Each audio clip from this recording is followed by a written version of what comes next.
องค์การบริหารส่วนจังหวัดแพร่ขอเชิญเที่ยวชมสวนสมุนไพรโครงการ1 อปท. 1 สวนสมุนไพรเฉลิมพระเกียรติพระบาทสมเด็จพระเจ้าอยู่หัวเนื่องในโอกาสมหามงคลเฉลิมพระชนมพรรษา6 รอบ 28 กรกฎาคม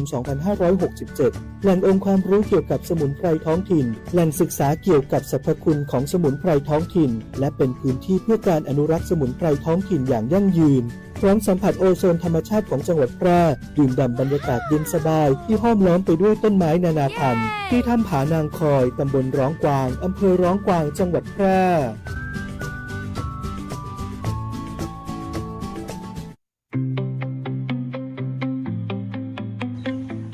ลูกทำบัญชีรายรับรายจ่ายไว้บ้างนะลูกนะ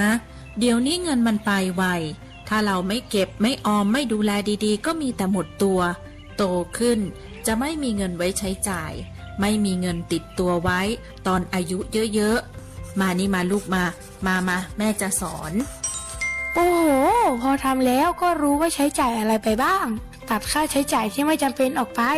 ออมเงินได้ด้วยแล้วนี่ครอบครัวของเรามีแผนการเงินหรือยังเก็บออมเงินไว้บ้างกันหรือยังครับแม่ก็ต้องมีสิจ้ายังค่าขนมของลูกที่เหลือเก็บตั้งแต่เด็กๆแม่ก็ฝากเงินไว้ให้ลูกในบัญชีออมทรัพย์แล้วก็ส่งเข้ากองทุนการออมแห่งชาติหรือกอช.นั่นเองจ้ะลูกก็จะมีเงินไว้ใช้ตอนที่อายุเยอะๆตอนที่เกษียณแล้วส่วนของแม่นอกจากประกันสังคมแล้วแม่ก็มีกองทุนสำรองเลี้ยงชีพยายเองก็เคยกู้ยืมกองทุนผู้สูงอายุเอามาทำเป็นทุนไว้ค้าไว้ขายแล้วก็เก็บออมฝากไว้ในบัญชีมาเรื่อยๆแถมยายยังส่งเงินฌาปนกิจสงเคราะห์ไว้ด้วยนะไม่ว่าจะอายุเท่าไหร่วินัยการเงินคือหัวใจสำคัญของการสร้างอนาคตให้คุณมีชีวิตที่มั่นคงเริ่มต้นวางแผนการเงินของคุณตั้งแต่วันนี้เพื่ออนาคตที่ดีกว่าด้วยความปรารถนาดีจากสำนักงานประชาสัมพันธ์ที่ 3 กรมประชาสัมพันธ์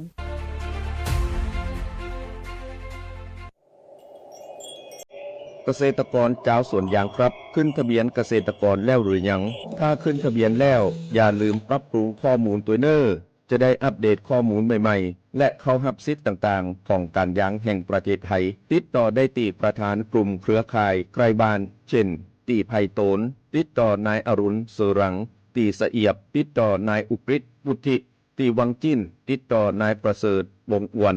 ตีแม่สายติดต่อนายแม่นเย็นจิตที่ตรงแรงติดต่อ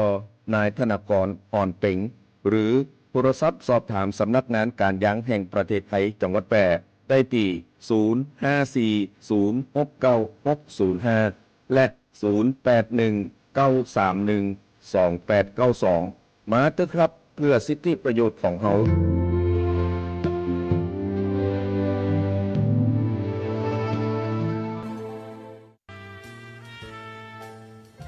เนื่องในสุภวาระดีกีขึ้นปีใหม่พุทธศักราช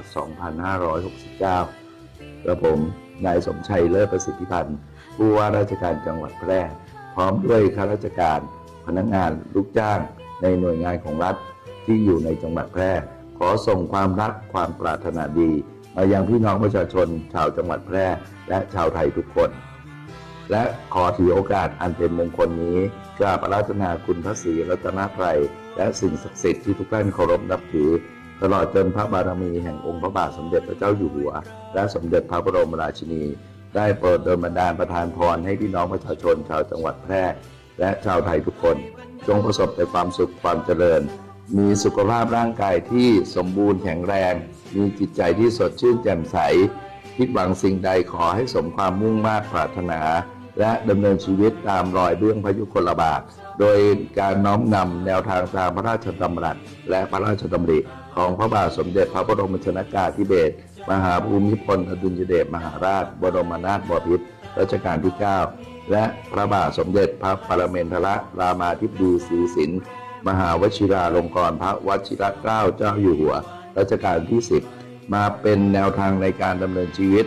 และขอให้การปฏิบัติหน้าที่การงานตั้งมั่นอยู่ในความดีมีความซื่อสัตย์สุจริตมีจิตอาสาคิดหวังสิ่งใดขอให้จงสำเร็จผลดังใจปรารถนาทุกประการสวัสดีครับขับขี่ปลอดภัยเมืองไทยไร้อุบัติเหตุ ด้วยความปรารถนาดีจาก สวทแพร่ FM 91 เมกะเฮิรตซ์ วิทยุแห่งประเทศไทยจังหวัดแพร่ 91 เมกะเฮิรตซ์ให้ความรู้คู่ความสุขที่นี่สถานีวิทยุกระจายเสียงแห่งประเทศไทยจังหวัดแพร่ส่งกระจายเสียงด้วยระบบ FM สเตอริโอมัลติเพล็กซ์ความถี่ 91 เมกะเฮิรตซ์ จากนี้ไปติดตามรับฟังรายการแพร่สารฝันพลังใจ โดยเครือข่ายดีเจคนพิการ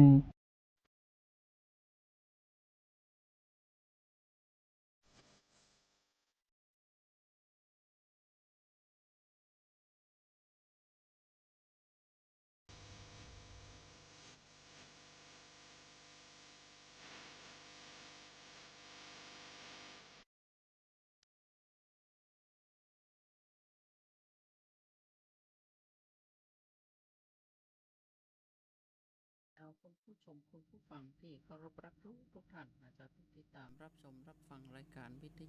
รายการแพร่สานฝันพลังใจเครือข่ายดีเจคนพิการของเฮานะเจ้าเนาะวันนี้เป็นจะได้พ่อง ก็เกือบจะสิ้นปีแล้วเนาะเจ้าเนาะก็ขอให้ทุกท่านมีสุขภาพแข็งแรงเนาะแล้วก็มีเงินกินเงินใจกันนักๆนะเจ้าเนาะแล้วก็จะไปแอลที่ไหนตั้งใดก็ขอให้ทุกท่านขับรถแบบระมัดระวังกันตัวนะเจ้าเนาะเพราะว่าช่วงนี้เป็นช่วงที่ว่าสิ้นปีต่างคนต่างเดินทางกลับภูมิลำเนานะเจ้าก็เวลาท่านจะไปไหนมาไหนนะเจ้าเนาะท่านก็ฝากบ้านเนาะฝากบ้านไว้กับตำรวจหรือว่าฝากบ้านไว้กับเปื่อนบ้านที่ข้างบ้านของเฮานะเจ้าเนาะเฮาจะได้เข้าห้องว่าเฮาจะได้ปลอดภัยนะทั้งตัวเฮาแล้วก็ทรัพย์สินในบ้านของเฮานะเจ้าเนาะรวมถึงนะเจ้ารวมถึง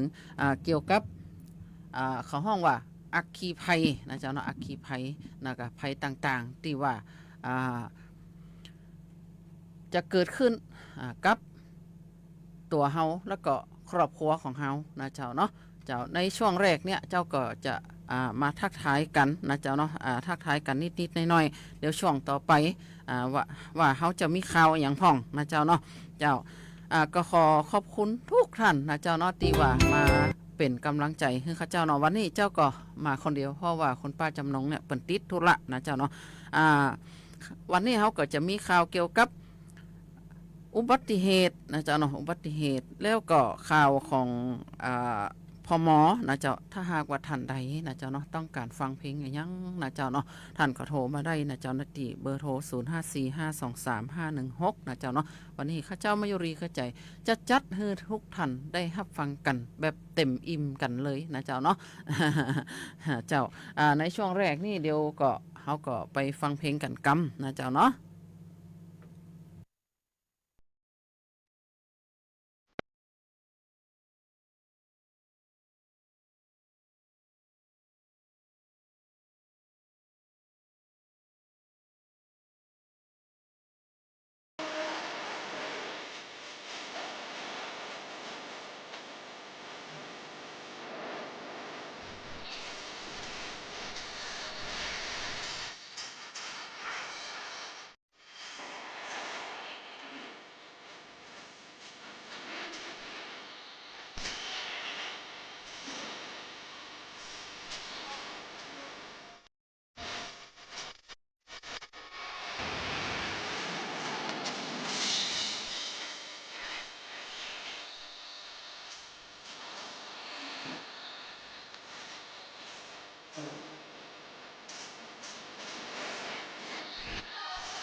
อู้ม่วนจวนฟัง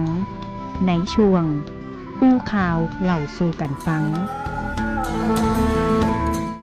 เจ้ากลับเข้ามาสู่ช่วงอู้ข่าวเล่าสู่กันฟังนะเจ้าเนาะข่าวแรกที่เจ้าจะอู้ก็เกี่ยวกับข่าวอุบัติเหตุอุบัติเหตุเนี่ยนะเจ้าเนาะเจ้าก็เอามาทุกวันเนาะทุกวันอะที่เจ้าจะมาจัดรายการเนี่ยเจ้าก็มาอู้ทุกวันแต่เลยนะเจ้าเนาะเพราะว่าเป็นห่วงนะเจ้าเนาะเป็นห่วงทุกคนและก็ทุกท่านนะเจ้าเนาะรวมถึงตัวของข้าเจ้าเองเนี่ยเนาะเขาก็ต้องเช็คความพร้อมของรถของคนขับนะเจ้าเนาะถ้าเราจะขึ้นขับรถข้างใดเนี่ยนะเจ้าเนาะเราก็ต้องมีการเช็คความพร้อมของรถอย่างเช่นหม้อน้ำก็ดีปัดน้ำฝนก็ดีนะเจ้าเนาะเราก็ต้องดูเสียก่อนว่ามันหมดสภาพก็ถ้าปัดน้ำฝนนี่ถ้ามันหมดสภาพนะเจ้าเราก็ต้องรีบเปลี่ยนนะเจ้าเนาะเพราะว่าบางครั้งเนี่ยเราปัดไปกำหนึ่งเนี่ยมันบ่เจรีดน้ำออกหมดนะเจ้าเนาะทำให้การมองเห็นของเราเนี่ยบ่ค่อยดีนะเจ้าเนาะจะยากคือเราประสบอุบัติเหตุคือได้นะเจ้าความพร้อมของรถเนี่ยเมื่อเราเตรียมความพร้อมของรถเรียบร้อยแล้วปุ๊บเนี่ยนะเจ้าเนาะเขาก็ต้องมาเตรียมความพร้อมของคนนะคนเฮาที่จะขึ้นขับรถแต่ละครั้งนะเจ้าเนาะก็เฮาก็ต้องรับให้เต็มอิ่มนะเจ้าเนาะรับให้เต็มอิ่มแล้วก็อีกอย่างหนึ่งก็คือบดีดื่มเครื่องดื่มมึนเมานะเจ้าแล้วก็รวมถึงยาแก้แพ้ต่างๆเมื่อเฮาเกิดอาการแพ้หั่นแพ้นี่เขากินยาแก้แพ้ไปปุ๊บเนี่ยเขาก็ต้องเปลี่ยนนะเจ้าเนาะเปลี่ยนโชเฟอร์เหียนะเจ้าเนาะเปลี่ยนโชเฟอร์ฮือคนอื่นขอขับแทนเฮานะเจ้าเนาะคาดเข็มขัดทุกครั้งนะเจ้าเนาะที่เฮาขึ้นขับรถแล้วคนโดยสารก็ต้องขาดโดยนะเจ้าเนาะถ้าเป็นรถใหญ่นะแล้วก็ดูวันหมดอายุของพรบนะเจ้าเนาะแล้วก็ที่เปิดห้ามจอดเนี่ยก็บ่ควรจอดนะเจ้าเนาะเพราะว่าบางครั้งเนี่ยท่านไปจอดที่เปิ่นห้ามจอดเนี่ยเจ้าเนาะก็ท่านก็มีความผิดนะเจ้าเนาะท่านก็จะต้องไปเสียค่าปรับนะเจ้าเนาะเสียค่าปรับที่แน่ๆนะเจ้าเนาะถ้าหากว่าทะเบียนรถของไผหมดอายุก็ไปต่อนะเจ้าเนาะไปต่อเฮียเพราะว่าเพื่อความปลอดภัยของเฮาเองนะถ้าเกิดอุบัติเหตุขึ้นแต่ละครั้งเนี่ยเฮาจะเสียตังค์โดยบัจจัยเหตุนะเจ้าเนาะเพราะบางครั้งเนี่ยเปิดให้เฮาใจพรบของรถเนี่ยในเมื่อเฮาไม่ได้ทำประกันพรบของรถเฮาก็ต้องจ่ายก่อนนะเจ้าเนาะถ้าเฮาบ่จ่ายก่อนเฮาไปจ่ายพรบของรถเลยเนี่ยเฮาก็จะต้องเหมือนกับว่าเฮาไปกู้เนาะไปกู้จะอันนะเจ้าเนาะเจ้าที่แน่ๆนะเจ้าถ้าหากว่าท่านใดมีเหตุด่วนฉุกเฉินก็ห้อง1669นะเจ้าเนาะเจ้าก็มีข่าวของคปภ.แป่นะเปิ้นว่าแนะนำทำประกันภัยพรบในช่วงเทศกาลปีใหม่คุ้มครองผู้ประสบภัยจากรถทั้งค่ารักษาพยาบาลและการสูญเสียจากอุบัติเหตุนะเจ้าเนาะนางดวงพรผู้อำนวยการสำนักงานคณะกรรมการกำกับและส่งเสริมการประกอบธุรกิจประกันภัยจังหวัดแปร่เปิดเผยว่าคปภ.แปร่เชิญชวนประชาชนทำประกันภัยพรบเพิ่มความปลอดภัยให้ความปลอดภัยในการเดินทางในช่วงเทศกาลปีใหม่โดยประกันภัยรถภาคบังคับหรือพรบเป็นหลักประกันพื้นฐานที่กฎหมายกำหนดให้รถทุกคันต้องมีเพื่อคุ้มครองผู้ประสบภัยจากรถทั้งค่ารักษาพยาบาลและการสูญเสียจากอุบัติเหตุขอความร่วมมือนะจ๊ะเนาะขอความร่วมมือผู้ใจรถใจถนนได้ตรวจสอบให้มั่นใจว่าประกันภัยพรบเนี่ยบ่ขาดบ่หมดอายุเพื่อความอุ่นใจของตนเองครอบครัวและสังคมโดยรวมนะจ๊ะรวมสร้างวัฒนธรรมใจรถอย่างรับผิดชอบเริ่มต้นปีใหม่ด้วยความปลอดภัยอย่างถูกต้องตามกฎหมายนะเจ้าเนาะอันนี้ก็เป็นสิ่งที่ดีๆนะเจ้าเนาะถ้าหากว่าท่านเนี่ยบ่ทำพรบขึ้นมาปุ๊บเนี่ยก็เหมือนเจ้าโอตะกี้นะเจ้าเนาะท่านจะสังเกตได้ว่าคนพิการเนี่ยมี7ประเภทเนี่ยพิการทั้งการเคลื่อนไหวเนี่ยนักที่สุดเลยนะเจ้าเนาะเพราะว่าบางท่านบางคนเนี่ยก็เป็นพิการตั้งแต่กำเนิดนะเจ้าเนาะและต่อมาเนี่ยก็มาเกิดอุบัติเหตุนะเจ้าเนาะ การเกิดอุบัติเหตุเนี่ยเกิดขึ้นได้ทุกเมื่อทุกวันทุกวินาทีทุกเสี้ยววินาทีนะเจ้าเนาะถ้าหากว่าท่านบ่ระมัดระวังคนข้ามถนนก็เช่นเดียวกันนะเจ้าเนาะท่านต้องพอซ้ายพอขวาเฮียก่อนนะก่อนที่ท่านจะข้ามถนนนะเจ้าเนาะเพื่อความปลอดภัยของตัวท่านเองนะเจ้าแล้วหากว่าท่านนะเจ้าเนาะประสบอุบัติเหตุปุ๊บเนี่ยนะเจ้าเนาะท่านก็จะสูญเสียโอกาสทั้งการศึกษาหรือการงานของท่านหลายๆอย่างนะเจ้าเนาะถ้าหากว่าท่านเป็นคนขับรถไปเนี่ยถ้าหากว่าท่านบ่เตรียมความพร้อมเนี่ยไปประสบอุบัติเหตุหรือว่าไปโจรท่านโจรนี่ปุ๊บเนี่ยเสียทรัพย์สินของตัวท่านเองรวมถึงของราชการนะเจ้าเนาะเจ้าเนี่ยมันเป็นสิ่งที่บ่ค่อยแฮปปี้ละนะเจ้าเนาะถ้าหากว่าท่านเป็นผู้พิการเนี่ย6 เดือนแรกนะเจ้าเนาะ6 เดือนแรกเป็น6 เดือนตีเขาห้องว่า6 เดือนทองนะเจ้าเนาะ6 เดือนทองที่ท่านจะมีโอกาสกลับคืนสู่สภาพเดิมถ้าหากว่าท่านได้เป็นผู้พิการนะเจ้าเนาะท่านจะสังเกตดูได้เลยว่าคนที่เขาไปดูแลนะเจ้าเนาะคนไปดูแลเนี่ยถ้าหากว่าท่านพิการทางซ้ายเขาก็จะเอาของทุกสิ่งทุกอย่างนะไปไว้ข้างซ้ายให้ท่านเพราะอย่างนะเจ้าเนาะเพราะว่าเขาจะฝึกให้ท่านยุบฝึกให้ท่านกำฝึกให้ท่านใจสมองข้างนั่นนะไปยุบไปจับไปอย่างสิ่งของต่างๆนะเจ้าเขาบ่ได้แกล้งนะเจ้าเนาะเขาบ่ได้แกล้งเพื่อเขาทำเพื่อฝึกกายภาพตัวของท่านเองนี่เองนะเจ้าเนาะจากที่เจ้าไปดูแลผู้พิการมานี่นะเจ้าเนาะก็เจ้าก็ทำเจ๊ะนะเจ้าเนาะฝึกให้ท่านนั่งฝึกให้ท่านนอนนะเจ้าเนาะหลังจากฝึกให้ท่านนั่งฝึกให้ท่านนอนเรียบร้อยแล้วเขาก็จะฝึกให้ท่านเดินนะเจ้าเนาะเปิ้นบอกว่ากายต้องเคลื่อนไหวใจต้องสงบนิ่งนะเจ้าเนาะการทำสมาธิ SKT เนี่ยมันก็จะยากให้ใจของท่านสงบนิ่งแล้วก็ขับสารพิษออกจากร่างกายของท่านโดยท่านลองทำสมาธิ SKT นะท่านจะหันได้ว่าเหงื่อน่ะออกโสมทั่วตัวเลยและแต่เหงื่อเนี่ยจะบ่มีกลิ่นนะเจ้าเนาะบ่มีกลิ่นเนี่ยเจ้าไปหาผู้พิการหรือว่าผู้ป่วยติดเตียงเจ้าก็เอากรรมเนี่ยไปอู้ให้กับผู้พิการนะเจ้าเนาะผู้พิการหลายท่านหลายคนเนี่ยมีแรงบันดาลใจลุกขึ้นนั่งมาได้นะเจ้าเนาะหลายคนนะเจ้าเนาะที่เจ้าป่าเดินได้เนี่ยก็เป็น10 กว่าคนนะเจ้าเนาะอันนี้ก็เป็นสิ่งดีๆที่เจ้าเอามาอู้ให้กับทุกท่านได้รับทราบได้รับฟังกันว่าการที่ท่านเป็นผู้พิการท่านจะเสียโอกาสหลายอย่างแท้ๆเลยนะเจ้าเนาะรวมถึงการใช้ชีวิตประจำวันเนี่ยเขาก็ต้องปรับตัวเข้าหาเขานะเขาจะเนี่ยเหมือนดังใจเขาเหมือนตะกอนก็บ่ได้นะเจ้าเนาะจากที่ท่านดีๆอยู่เนี่ยท่านสามารถว่ามาเจ้าเนี่ยเขาจะลุกเวลากี่โมงนะกำหนดตัวของท่านเองได้เลยว่าฉันจะลุก9 โมง 10 โมงวันนี้ฉันจะลุกเจ้าตี 4 ตี 5เนี่ยฉันจะทำภารกิจของฉันเองเนี่ยท่านสามารถทำได้เลยและถ้าหากว่าท่านตกเป็นคนพิการเนี่ยท่านจะเนี่ยดังใจของท่านมาได้ละท่านก็ต้องรอคนอื่นนะจ๊ะเนาะต้องรอคนอื่นเพราะฉะนั้นผู้พิการแล้วก็ผู้ดูแลผู้พิการเนี่ยต้องปรับจูนเข้าหากันถ้ามาอ่านนะเจ้าเนาะครอบครัวไหนมีผู้พิการปุ๊บหรือว่ามีผู้ป่วยติดเตียงปั๊บเนี่ยมันจะเกิดการทะเลาะกันระหว่างผู้ดูแลแล้วก็ผู้พิการผู้ป่วยติดเตียงนะเจ้าเนาะคือว่ามันบดังใจเนาะมันบดังใจ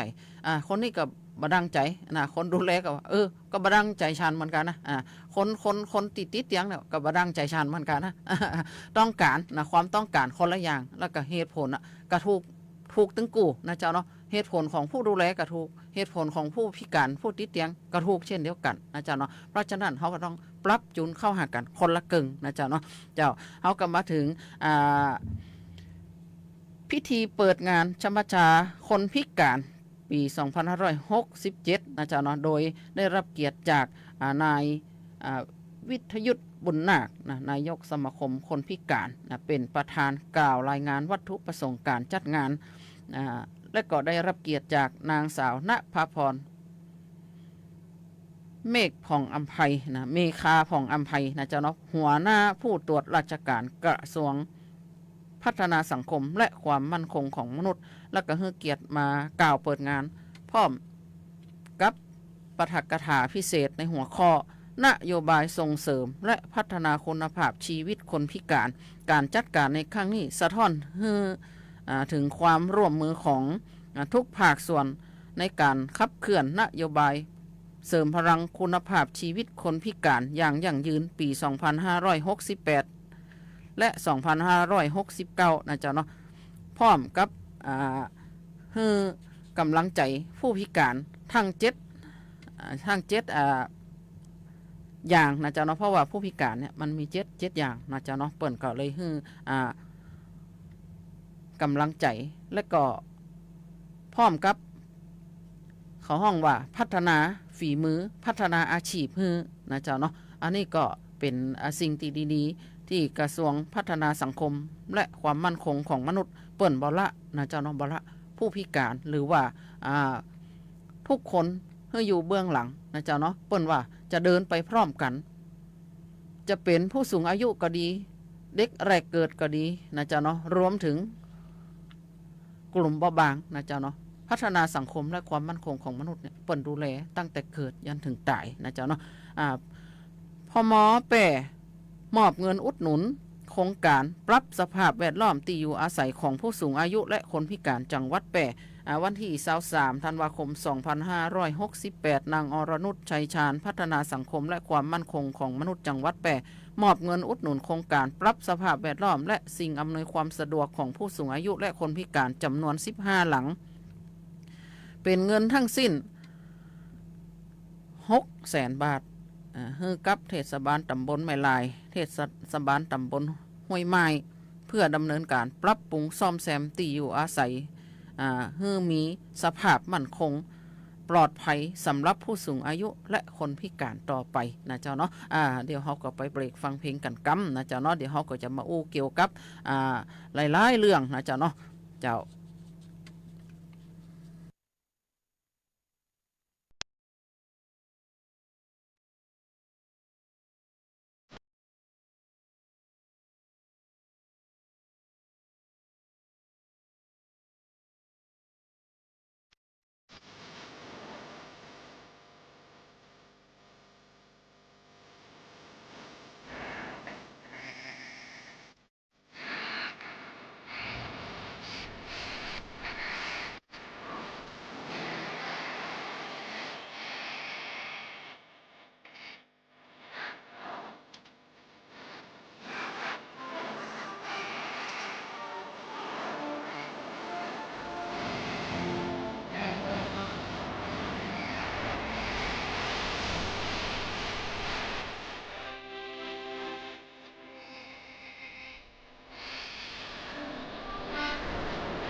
สวัสดีครับผมนายธนยศคำมีประธานสภาเด็กและเยาวชนจังหวัดแพร่ในนามตัวแทนเด็กและเยาวชนจังหวัดแพร่รู้สึกเสียใจและอาลัยอย่างสุดซึ้งครับต่อการสวรรคตของสมเด็จพระนางเจ้าสิริกิติ์พระบรมราชินีนาถพระบรมราชชนนีพันปีหลวงพระองค์ทรงเป็นแบบอย่างแห่งความเมตตากรุณาครับซึ่งผมในฐานะประธานสภาเด็กและเยาวชนจังหวัดแพร่จะน้อมนำพระราชจริยวัตรอันงดงามของพระองค์มาปรับใช้ในชีวิตประจำวันและถ่ายทอดให้กับเด็กเยาวชนรุ่นใหม่เพื่อร่วมกันพัฒนานะครับจังหวัดแพร่รวมถึงพัฒนาสังคมต่อไปครับสวัสดีค่ะดิฉันนางสาวนฤมลพลอยนุกูลหัวหน้าบริหารจัดการสาขาธนาคารอาคารสงเคราะห์สาขาแพร่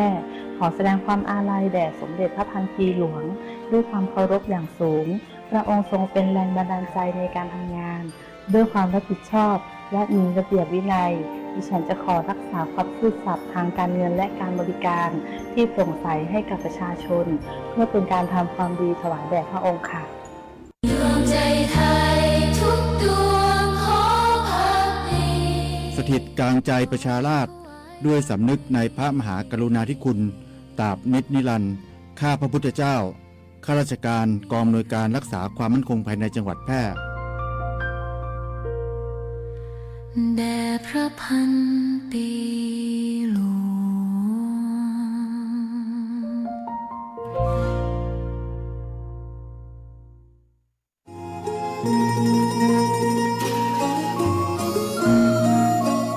งปีนานการย้างเปิ่นมีสวัสดิการอันหยังให้เกษตรกรสวนยางบ้านเฮาของเจ้าถ้าสวนยางประสบภัยธรรมชาติเช่นอุทกภัยวาตภัยอัคคีภัยเกิดความเสียหายอย่างน้อย29ต่อไร่เปิ้นช่วยสูงสุด 3,000 บาทยื่นกำขอได้ใน30วันหลังเหตุการณ์สิ้นสุดแล้วถ้าตายดุทายาทจะได้อันหยังทายาทได้ 30,000 บาทแต่ต้องยื่นกำขอภายใน90วันเน้ออ๋อแล้วเปิ้นมีเงินกู้ให้เกษตรกรของก็เจ้ามีเงินกู้สำหรับบรรเทาความเดือดร้อนสวนที่ประสบภัยกรณีรักษาพยาบาลตัวเก่าหรือเงินกู้เพื่ออาชีพเสริมก็มีน่าสนใจขนาดเจ้าถ้าน้องอยากจะขอรับสวัสดิการน้องจะต้องญาติจะใดโทรไปหาสำนักงานการยางแห่งประเทศไทยจังหวัดแพร่054 069 605ได้เลยเน้อ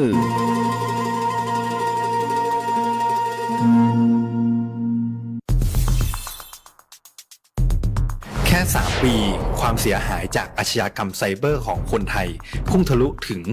94,000 ล้านบาทหรือเฉลี่ยปีละ 30,000 ล้านบาททุก1ชั่วโมงเราเสียเงินกว่า 3.4 ล้านบาทให้กับมิจฉาชีพออนไลน์โจรไม่เห็นใจคนอาชีพไหนอายุเท่าไหร่สถานะทางการเงินแบบใดหมอพ่อค้านักธุรกิจนักเรียนแม่บ้านข้าราชการเกษียณทุกคนตกเป็นเหยื่อได้เสมอและวันหนึ่งอาจเป็นคุณหรือคนที่คุณรักเพราะจุดอ่อนร่วมของเหยื่อคือความเร่งรีบขาดสติหรือแม้แต่บางครั้งก็เกิดความโลภจนเกินไปอย่าปล่อยให้การกดคลิกเดียวลิงก์เดียวทำให้โจรยิ้มกว้างวันนี้ถึงเวลาแล้วที่คนไทยทุกคนจะต้องร่วมมือกันสร้างภูมิคุ้มกันอาชญากรรมไซเบอร์ช่วยกันหยุดก่อนที่ภัยไซเบอร์จะทำให้คนที่คุณรักและตัวคุณเองกลายเป็นเหยื่อ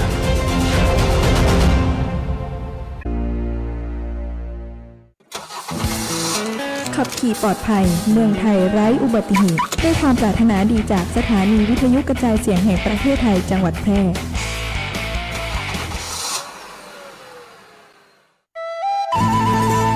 อู้กันสบายๆได้ประเด็นในช่วงอู้ง่ายฝังมวล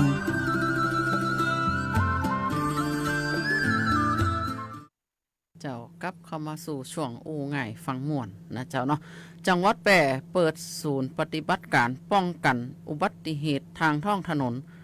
รับเทศกาลปีใหม่2569ตั้งเป้าหมายลดอุบัติเหตุผู้บาดเจ็บและผู้เสียชีวิตวันที่26ธันวาคม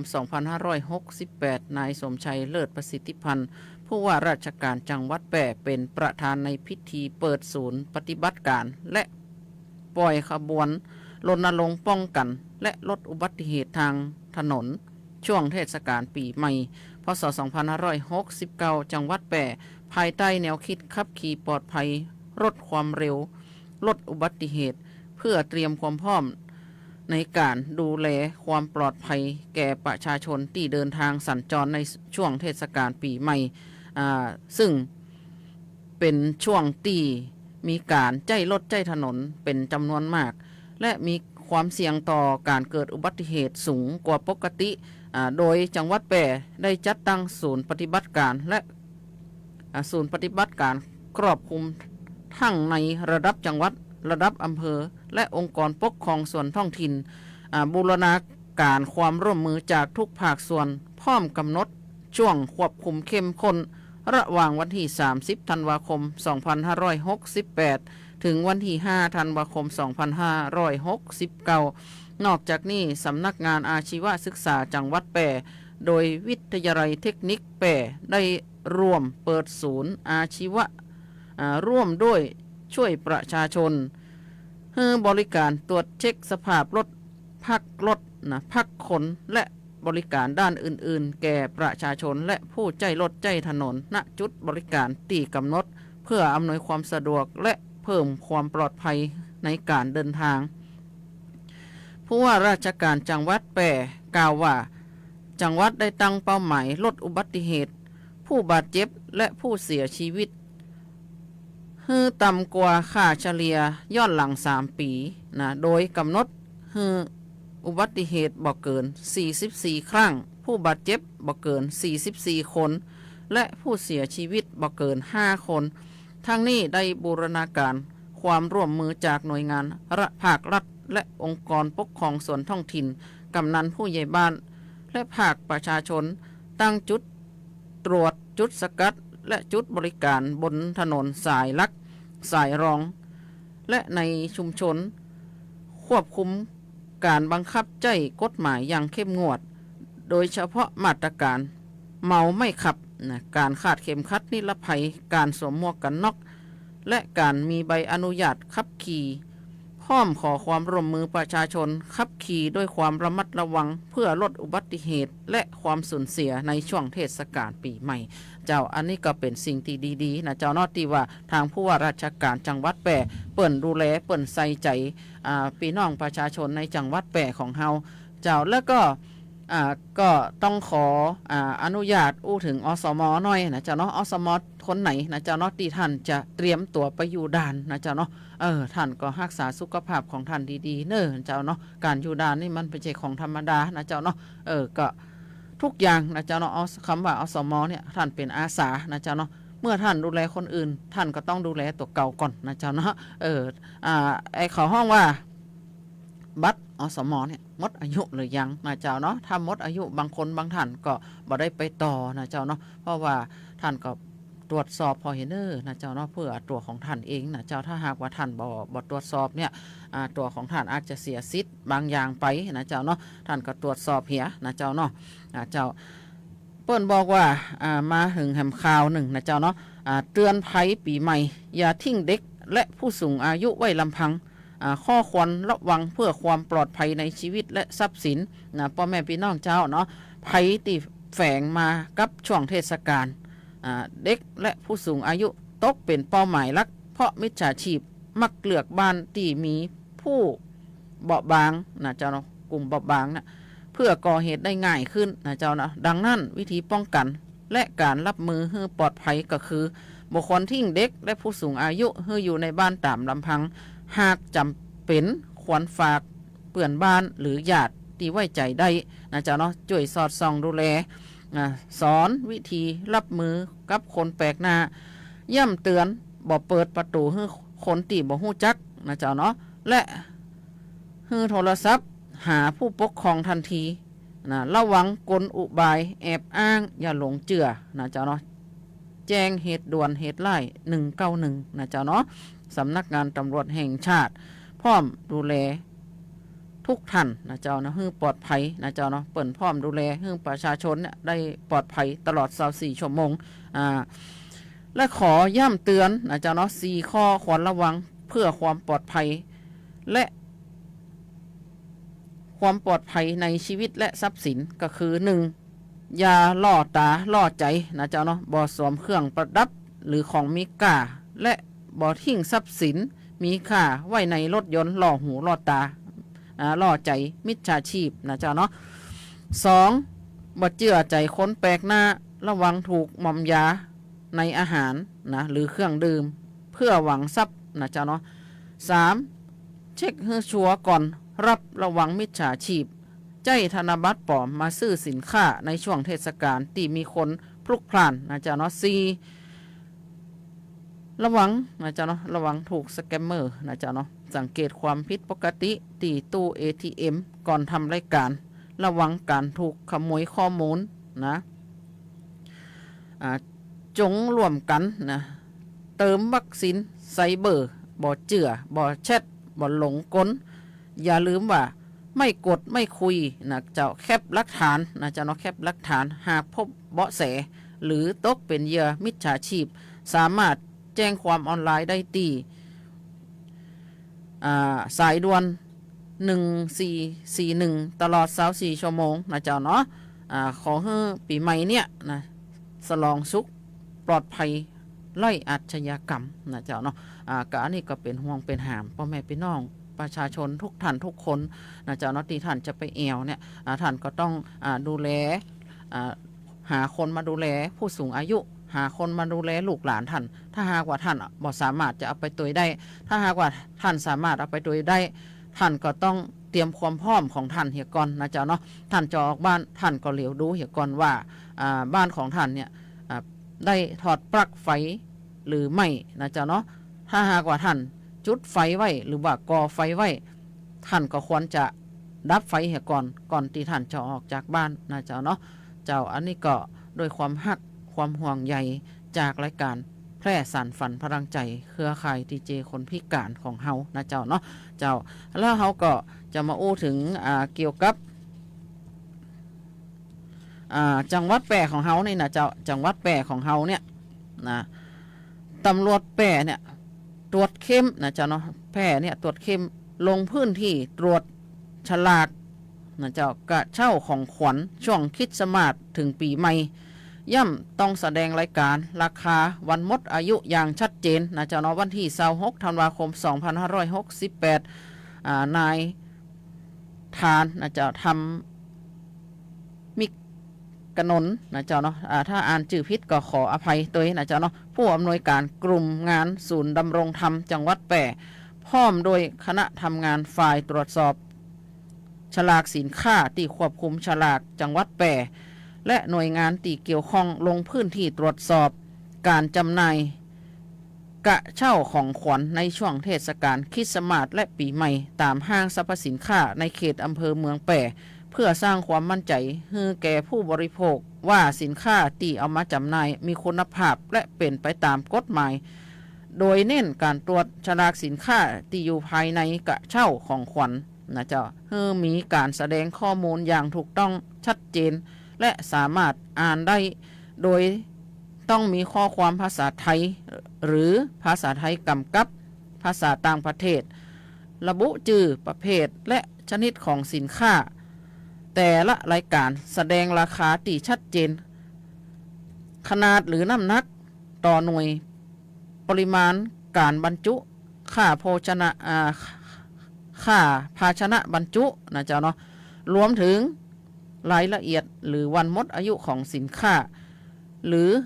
ให้ผู้บริโภคได้รับข้อมูลครบถ้วนก่อนตัดสินใจซื้อนะเจ้านอกจากนี้คณะทำงานยังได้ขอความร่วมมือผู้ประกอบการให้ติดป้ายแสดงรายการและราคากระเช่าของขวัญพร้อมระบุน้ำหนักและปริมาณบรรจุของสินค้าแต่ละรายการอย่างชัดเจนโดยกำชับว่าสินค้าที่บรรจุในกระเช่าควรมีอายุการใช้งานบ่น้อยกว่า6เดือนก่อนถึงวันหมดอายุทั้งนี้เพื่อคุ้มครองผู้บริโภคให้ได้รับสินค้าที่มีมาตรฐานมีความปลอดภัยและสามารถเลือกซื้อได้อย่างมั่นใจในช่วงเทศกาลสำคัญดังกล่าวนะเจ้าเนาะเจ้าก็ช่วงนี้เดี๋ยวเขาก็ไป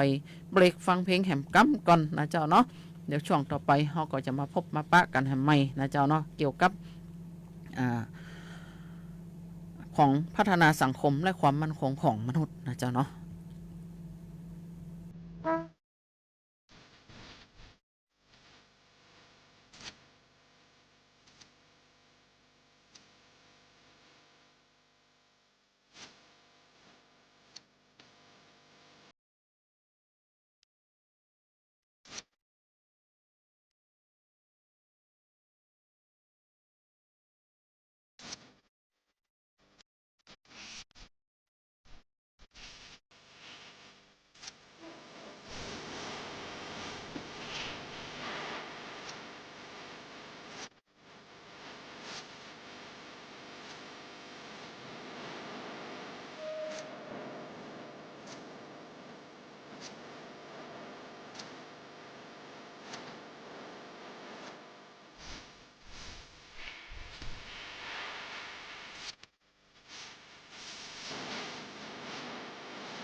แบ่งปันปันความรู้ในช่วงนานาสาระ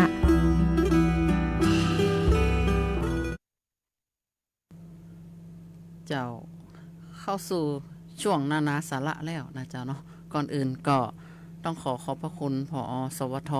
นะเจ้าแล้วก็เจ้าหน้าที่ที่เปิ่นคุมเสียงฮือแล้วก็ขอทักทายแฟนรายการทั้ง8อำเภอของจังหวัดแปะของเฮาแล้วก็รอบๆจังหวัดแปะที่เครื่องเสียงส่งถึงนะเจ้าเนาะแล้วก็ขออนุญาตทักทายแฟนรายการทางหน้า Facebook นะเจ้าเนาะ